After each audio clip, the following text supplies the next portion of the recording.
O rei Davi, em muitos momentos, expressa suas preocupações diante de Deus, mas em outros infindáveis lugares, Davi também demonstra a sua eterna gratidão a Deus por todas as maravilhosas salvações que Deus operou em seu favor.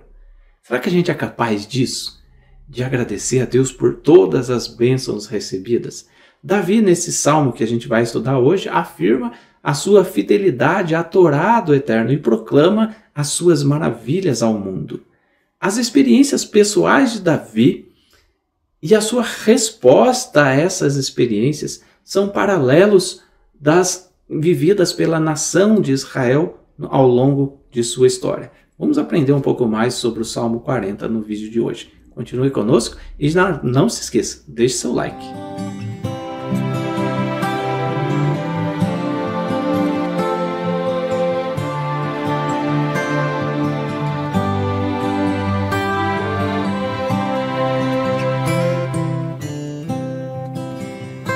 Ao lermos o Salmo 40, nós somos renovados para uma esperança firme no Criador, na confiança de que Deus nos atende e age com bondade para conosco. Como a introdução do vídeo sugere, nós vemos na vida do rei Davi refletidos muitos momentos da história do próprio povo de Israel, até os dias atuais, desde o começo com o patriarca Abraão até os dias atuais. Muito daquilo que Davi viveu, nós temos vivido. Quando os inimigos se levantaram contra Israel, contra Davi, quando aqueles que nos odeiam ficam felizes nas nossas dificuldades, também aconteceu com Davi, também aconteceu com o povo de Israel. E a gente precisa aprender um pouco mais a respeito disso, que a nossa vida é um reflexo de tudo aquilo que aconteceu com o povo de Israel.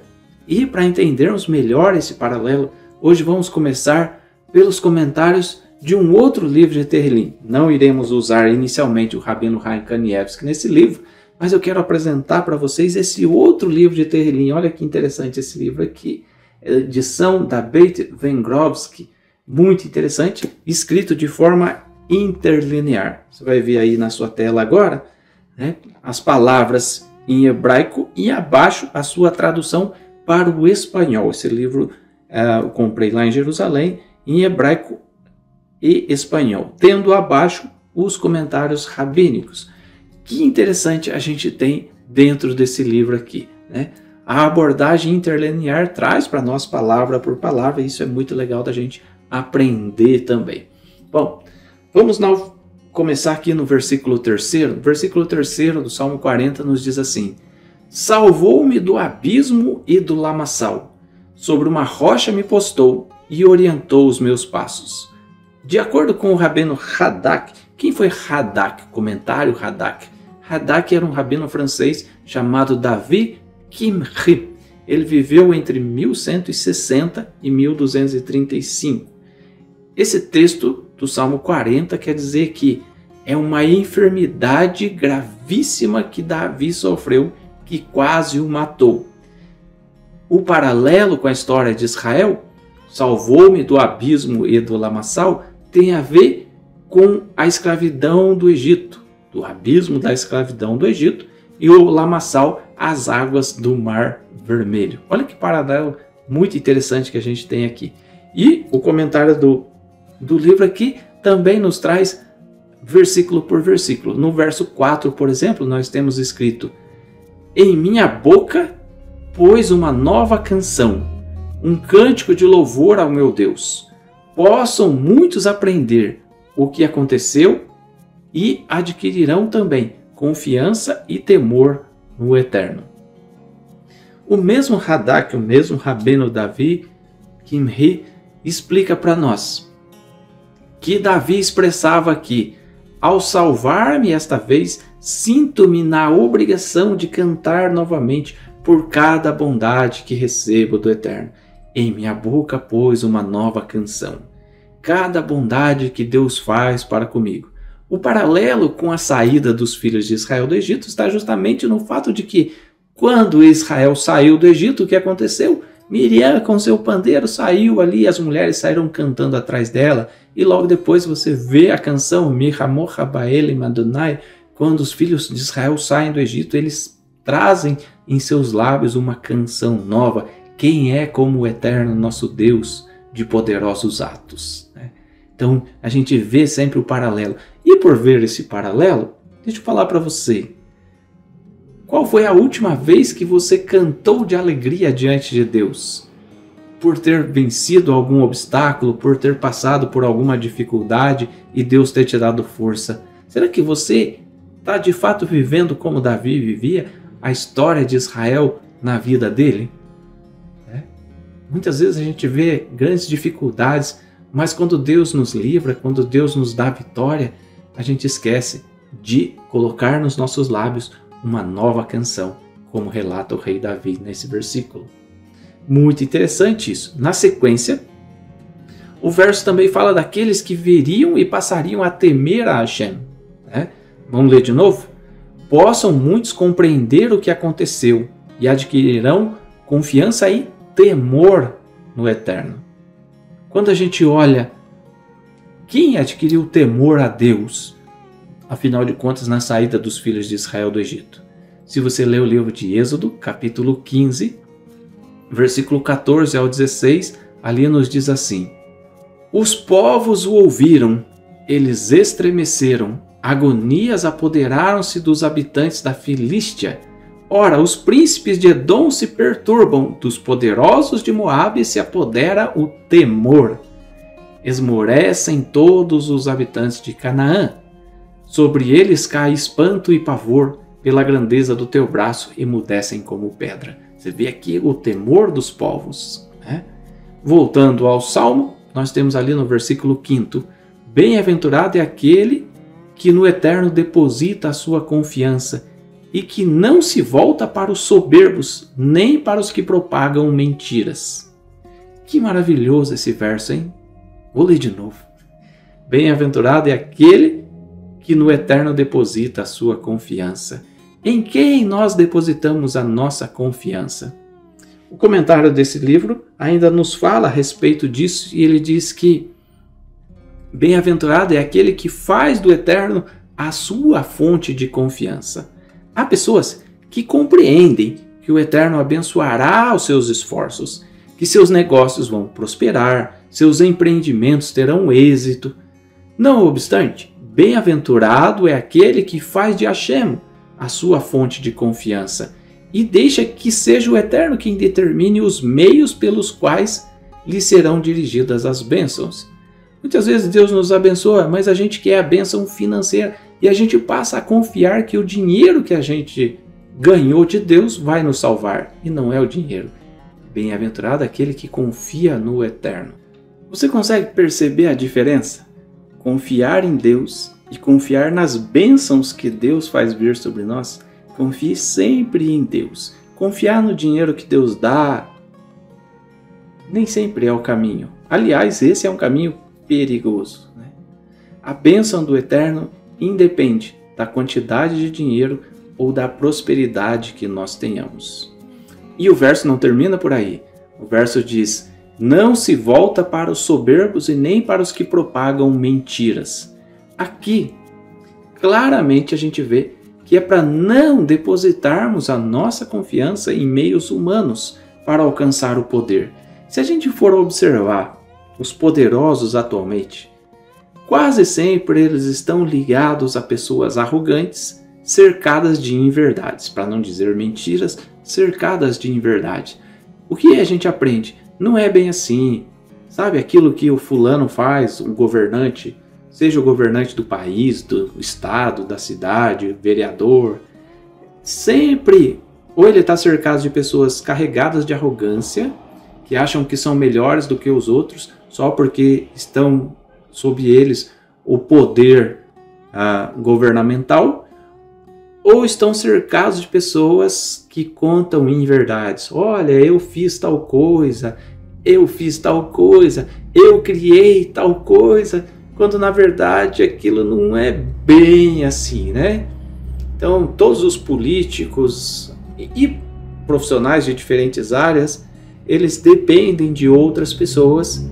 E hoje a política vive muito do marqueteiro, né? Pessoa que Marqueteiro nada mais é do que uma pessoa que só sabe exaltar as coisas boas que pretensamente aquele político fez. Cuidado que tem muita inverdade nisso. Não coloque a sua confiança em político.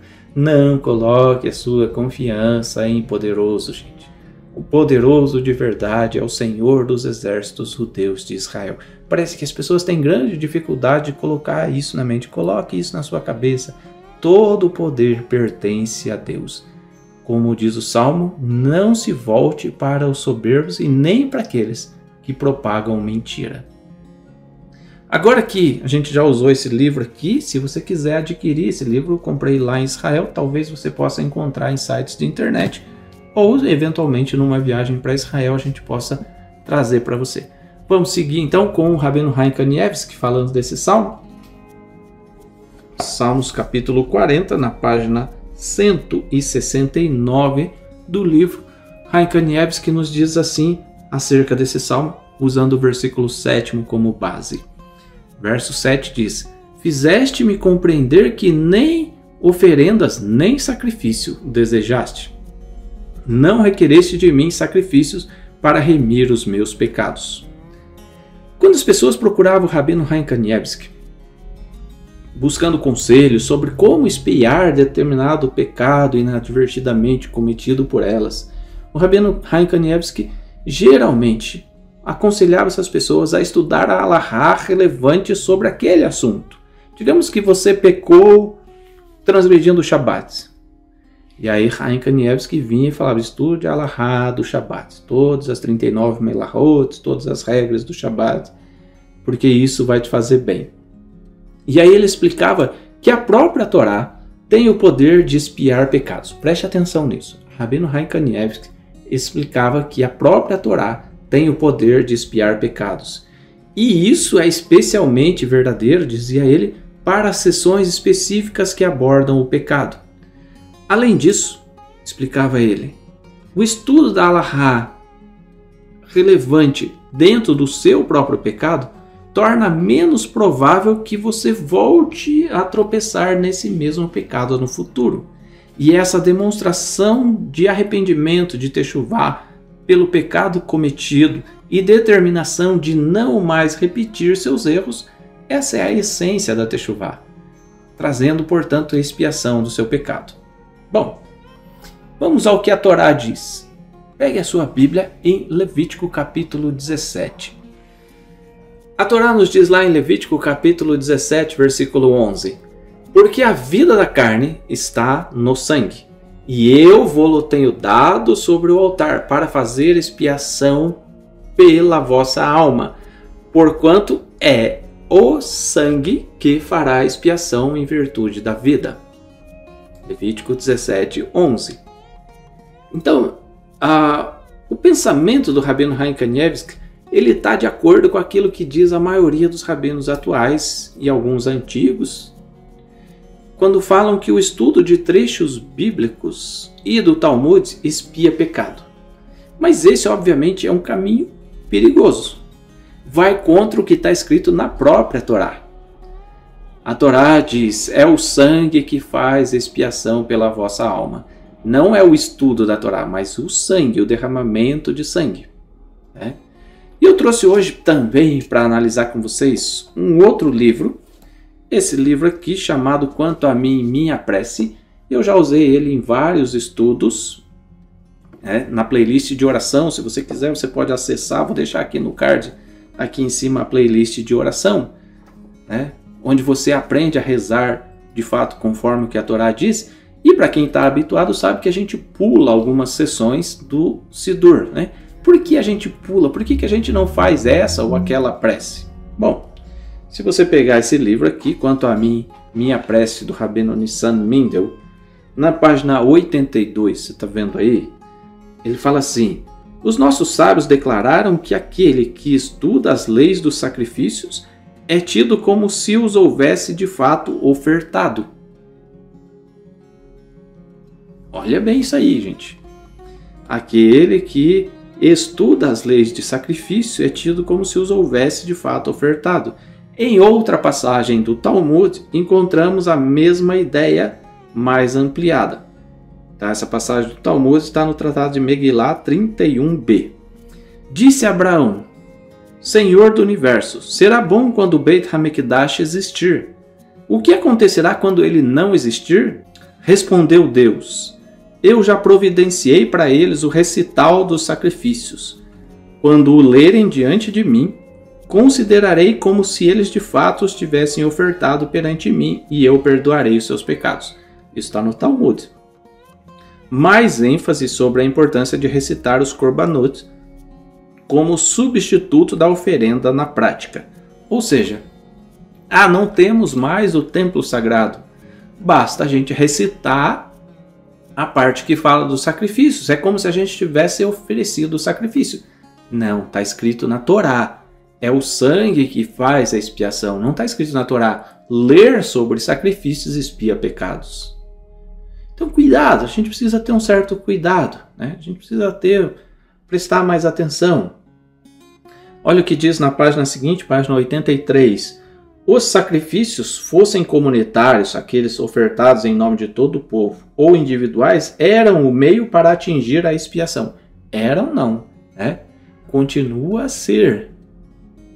Deus não substituiu. Um pouco antes do animal ser abatido da maneira prescrita, seu dono tinha de pressionar as suas mãos sobre a cabeça do animal, como que o colocando em seu próprio lugar. Isso servia para deixar o arrependido a par do fato de tudo o que está sendo feito ao animal deveria estar sendo feito a si mesmo, por ter transgredido a vontade de Deus. Porém, Deus, em sua misericórdia, permitiu-lhe que oferecesse um animal em substituição a si mesmo. Por isso, o mínimo que ele, o pecador, pode fazer é purificar seus pensamentos, sua fala e atos que tiveram participação no cometer do pecado e consagrá-los novamente a Deus. Tá? Então, o que a gente vê aqui nesse livro? Ele fala muito mais. Se você quiser, você pode assistir na playlist da oração. Ali a parte que eu falo do rito dos sacrifícios. Tá? Essencialmente, não é porque o Rabino A ou o Rabino B fala algo que isso seja verdadeiro. É preciso considerar o que está na Torá acima de tudo. Até porque quando nós rezamos, nós dizemos: Deus não dará outra lei, nem nunca mudará por nenhuma outra. Nós dizemos isso na prece matinal. Então a gente tem que acreditar que a Torá é verdadeira. Se recitar sacrifícios fosse suficiente, não precisava vê-los. Basta recitar a parte dos sacrifícios. Não precisava existir sacrifício. Então todos aqueles animais foram sacrificados em vão. Pense nisso, né? Mas pense principalmente no que a Torá diz. Levítico capítulo 17, versículo 11. É o sangue que faz expiação em virtude da vida. É o sangue que faz expiação. Em outro texto, na Brit Hadashah, está escrito: sem derramamento de sangue não há expiação de pecados.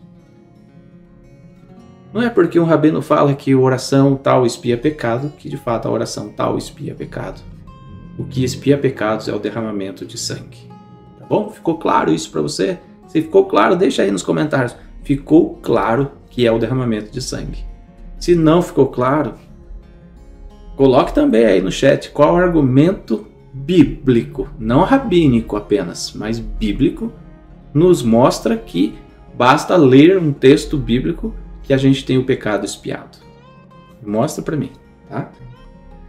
Continuando agora a análise do Rabino Chaim Kanievsky nas palavras do salmista Davi, versículo 9 do capítulo 40, está escrito assim: sempre almejei cumprir a tua vontade, e a tua Torá está no íntimo do meu ser. Em outras versões, vai falar assim: está nas minhas entranhas. Rabino Chaim Kanievsky, ao abordar esse versículo, ele nos fala o que significa estar nas entranhas do meu ser. Ele explicava que, ainda que as nossas entranhas não sejam o habitat natural para as questões de sabedoria, da santidade, mas apenas comida e bebida, né? As nossas entranhas são preenchidas com a Torá. É isso que Davi fala. Como o Midrash está escrito em Tosafot, Ketubot 104a, ensina que se a pessoa deseja que a Torá entre em suas entranhas, ela deve primeiro orar para que comida e bebida não estejam em suas entranhas. Isso significa que ela não deve se preocupar com prazeres físicos. Por isso, muitos estudiosos da Torá fazem jejum constantemente, né? Para diminuir a sua materialidade, para aumentar a sua espiritualidade. Os prazeres físicos, eles muitas vezes acabam ocupando o lugar dos prazeres espirituais na nossa vida. E aí, o exemplo está na própria esposa do Rabino Chaim Kanievsky, a Rebbetzin Esther Kanievsky. Ela sempre se contentou com o mínimo das suas necessidades mundanas. Ela vivia numa casa muito pequena junto com o Rabino e seus filhos. A casa era muito apertada e todos os seus filhos dormiam no que era ali a sala de estudos, a biblioteca. Quando seu filho mais novo nasceu, sabe o que ela fez? Não tinha lugar para colocar um berço para ele. O que ela fez? Botou o menino para dormir numa gaveta.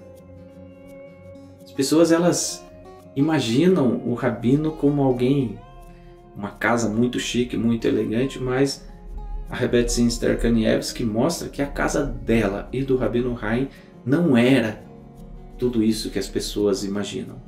Eles nem sequer tinham ar-condicionado na casa. Ar-condicionado é um mal necessário, vamos dizer assim, nos dias de hoje, em Israel principalmente, onde faz muito calor, e para uma pessoa de idade avançada, esse calor dificulta bastante. E ela só foi permitir que tivesse ar-condicionado na casa dela depois de muito tempo, depois de muita insistência dos familiares e de pessoas da sinagoga, da comunidade. E ainda assim, esse ar-condicionado só foi colocado na sala para que o Rabino Chaim Kanievsky pudesse estudar, manter-se concentrado nos seus estudos. Mas ela evitava que ela mesma desfrutasse daquele frescor do ar-condicionado, né, para manter uma vida simples, né? Hoje as pessoas, elas vivem muito focadas no conforto, elas buscam muito o conforto. A sinagoga tem que ser extremamente confortável, os assentos da sinagoga devem ser confortáveis, a casa da pessoa tem que ser confortável, ela vive baseada no conforto.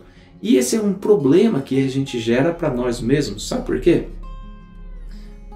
Porque aquilo que hoje é algo confortável, amanhã passa a ser uma necessidade na nossa vida. Já parou para pensar nisso? Vamos refletir um pouco sobre o celular, por exemplo, né? Quanto ele realmente é necessário na nossa vida? Eu preciso do celular, eu trabalho com o celular é muito importante. Mas tudo bem, se você precisa de um celular, eu não vou questionar isso. Mas quanto o celular nos distrai diariamente? Quanto tempo a gente gasta nas redes sociais? Quanto a gente gasta de tempo em vídeos no YouTube? Vídeos que não necessariamente nos aproximem de Deus, né? E esse tempo, ele é tomado da prece, do estudo da Torá, do estudo da Parashá. Então, o celular, na teoria, se tornou um mal necessário. Mas o tempo que a gente gasta, ele não volta. Então, Esther Kanievsky nos ensinava exatamente isso, né?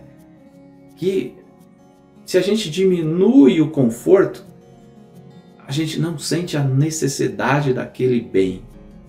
E a gente se apega mais a Deus. Talvez essa seja uma forma da gente repensar muitos dos nossos atos. Hoje o mundo caminha, muitas pessoas caminham para aquilo que é uma vida minimalista. Porque há um excesso de consumismo no mundo. Passa a ser necessário o tênis de tal marca, porque ele é confortável, porque ele é bom para corrida, porque ele é bom para isso, tal coisa. O óculos tem que ter marca, porque essa marca é boa, porque ela marca é confortável, porque não sei o quê. tudo tem que ser do melhor e a gente merece o melhor. Quando na verdade muitas dessas coisas são apenas ostentação e busca pelo conforto. E essas coisas, ostentação e busca pelo conforto pessoal, muitas vezes atuam como coisas que nos desviam da presença de Deus. É uma grande reflexão que a gente tem que fazer aí. Versículo 13 do Salmo 40 nos diz assim: porque infindáveis males me acometem, alcançaram-me minhas iniquidades e me tolheram a visão. São mais numerosos do que os cabelos da minha cabeça e fizeram desfalecer o meu coração. Agora a gente vai fazer uma abordagem diferente aqui nesse versículo. Vamos refletir um pouco sobre os cabelos da nossa cabeça. 2004, 20 anos atrás, mais de 20 anos atrás, ocorreu um grande tumulto na comunidade judaica ortodoxa. Fez com que vários rabinos de vários lugares, viajassem para discutirem um tema que lá no Extremo Oriente, em Israel, foi descoberto que perucas feitas de cabelo humano para as mulheres poderiam ter o status de sacrifício idólatra, avodazara, idolatria. E seriam proibidos de usar de qualquer forma, Objetos de idolatria a gente não pode ter em casa e nem deve utilizar desses objetos de idolatria. Na época, muitas mulheres jogaram fora suas perucas caras porque tiveram medo, e fizeram um auto-sacrifício enorme para as mulheres. Abriram mão das suas perucas caras porque podia ser objeto de idolatria aquela peruca ali. E aí começaram a usar perucas mais baratas, de material sintético, não mais material natural, para que, enfim, não fosse alvo de idolatria. E aí esperavam pela decisão rabínica. O que acontece é que existia um rabino chamado Rav Wolf, e ele era um rabino influente, e a esposa dele dava aulas para as meninas, num colégio judaico. Obviamente ela sabia das discussões entre os rabinos, porque ela era esposa de um rabino influente. E aí o que aconteceu com ela? Ela deixou de usar a peruca, mas ela não ficou com a cabeça descoberta. Ela passou a usar os lenços. O que acontece é que existem comunidades judaicas, e eu não vou entrar nesse mérito, que as mulheres cobrem sua cabeça costumeiramente com perucas. Outras comunidades, costumeiramente, as mulheres cobrem a cabeça com lenço. Não há nenhuma proibição tanto a um quanto ao outro. Mas voltando ao assunto, aquela mulher, a Rebetsim, esposa de um rabino famoso, parou de usar peruca e começou a usar um lenço, porque ela tinha medo de estar de fato cometendo avodazará, idolatria. Ela preferiu não arriscar, não vou arriscar de forma alguma. E aí quando ela foi dar aula com a cabeça não mais coberta com a peruca tradicional que ela usava, mas com um lenço, as alunas dela ficaram assustadas. E aí começaram a questioná-la e ela explicou sobre o risco da idolatria. E uma das alunas que cobria a cabeça com peruca, com um aplique, ela tirou imediatamente a peruca da cabeça e revelou que ela era careca. Ocorre que essa aluna estava passando por uma enfermidade grave. E aí ela tirou imediatamente a peruca. Todo mundo olhou para ela e ficou assustado com aquela aluna careca, porque usar a peruca não significa que a mulher era careca, mas era um preceito religioso. E aí quando ela tirou e todo mundo ficou assustado porque ela era careca, ela começou a chorar. Em meio às lágrimas, ela revelou que estava passando por um tratamento de radioterapia, que tinha uma doença muito séria, que fez com que ela perdesse o cabelo. E aí ela falou: eu mantive isso em segredo porque eu tinha vergonha da minha calvície. Mas é melhor ter vergonha da minha calvície do que tirar proveito de um possível ato de idolatria. Olha que coisa impressionante. De fato, pelo resto do dia na escola, aquilo foi assunto. E aquela garota ficou ali sentada na sala de aula com a cabeça careca, descoberta totalmente, as bochechas queimando de vergonha. Quando o Rabino Chaim Kanievsky ficou sabendo dessa história, ele chorou lágrimas de empatia pela vergonha e sofrimento dessa garota. Pela fortaleza e sacrifício que ela demonstrou para fazer a vontade de Hashem, Chaim Kanievsky disse: ela merece se recuperar completamente. Um ano depois, o pai daquela menina veio então convidar o Rabino Chaim Kanievsky para o casamento de sua filha, agora já totalmente saudável. O que a gente tem que aprender dessa história? O que a gente precisa aprender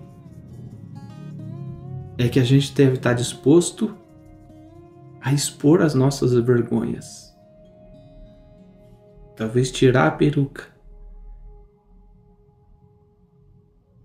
mas evitar qualquer possibilidade de estarmos conectados com objetos de idolatria. A gente tem que expor as nossas vergonhas, se necessário for, para andar de acordo com a vontade de Deus, andar de acordo com a Torá. Ame a Deus. Quando a gente reza o Shema, Ve'ahavta et Adonai Elohecha, v'chol levavecha v'chol nafshecha v'chol meodecha. E amarás ao eterno teu Deus de todo o teu coração, com toda a sua força e de todas as suas posses. Essa deve ser a diretriz principal da nossa vida. Não se preocupe com o que os outros vão achar. Voltando no versículo anterior, não se preocupe em ostentar. Seja como Esther Kanievsky, leve uma vida simples. Mas se algo te direcionar para um caminho de idolatria, afaste-se disso, ainda que lhe cause vergonha, mas aproxime-se de Deus.